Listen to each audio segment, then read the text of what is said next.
உண்மையிலேயே இது அரசியல் மாநாடு அல்ல. பாஜகவுடைய பகவத்கீதை வச்சு சத்தியம் பண்ணிருக்கீங்க. பாஜகவுடைய பொதுச் செயலாளர் ராமசீனிவாசன் என்ன அறைகோள் சொல்றாருன்னா, இந்த மாநாட்டுக்கு வாருங்கள் எல்லா கட்சியினே தலைவர்களையும் நாங்கள் அழைப்பு கொடுக்குறோம். திமுக, கம்யூனிஸ்ட் எல்லா கட்சிகளும் அழைப்பு கொடுக்குறோம். நீங்க கொடுக்குறீங்க. எங்களுக்கு அதாவது பாஜக இந்த விஷயத்தில் ஆர்வமாக செயல்படுது.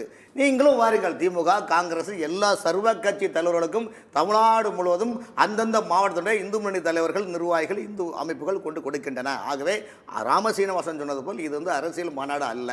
இப்போ எத்தனை சாக்கள் வந்தாலும் எங்களை ஆட்ட முடியாது, அசைக்க முடியாது, இதற்கெல்லாம் நாங்கள் பயப்பட மாட்டோம் என்று மதுரையில் சொன்ன அந்த தலைவர் இன்று அமித்ஷா என்பவர் வந்தவுடனே என்ன சொன்னார்?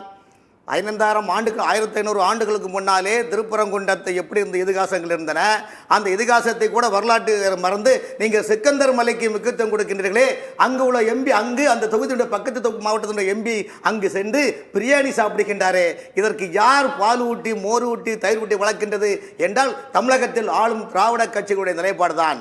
ஒரு கண்ணில் வெண்ணையும் இன்னொரு கண்ணில் சுண்ணாம்பும். நீங்கள் மற்ற மதத்துக்கெல்லாம் வாழ்த்து சொல்லுகின்ற போது சமீப முந்தினத்தில் நடந்த வைகாசி விசாரத்திற்கு ஏன் நீங்கள் வாழ்த்து சொல்லவில்லை?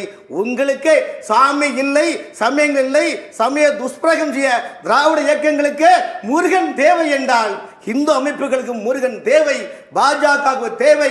அந்த தேவை என்றால் அமித்ஷா சொன்னார் 2026 திமுகவின் கடைசி ஆட்சி எழுதி வைத்துக் கொள்ளுங்கள். முருகன் மாநாடு பொழுது விடிந்ததும் இன்று பாண்டிய நாடு என் பாட்டிற்கு அடிமை, நீங்களும் சற்று ஓய்வெடுத்துக் கொள்ளுங்கள், நானும் சற்று திருவிழாடல் வசனம் போல் நிச்சயமாக 2026 சட்டமன்ற தேர்தல் என்டிஏ கூட்டணி ஆட்சி அமையும்.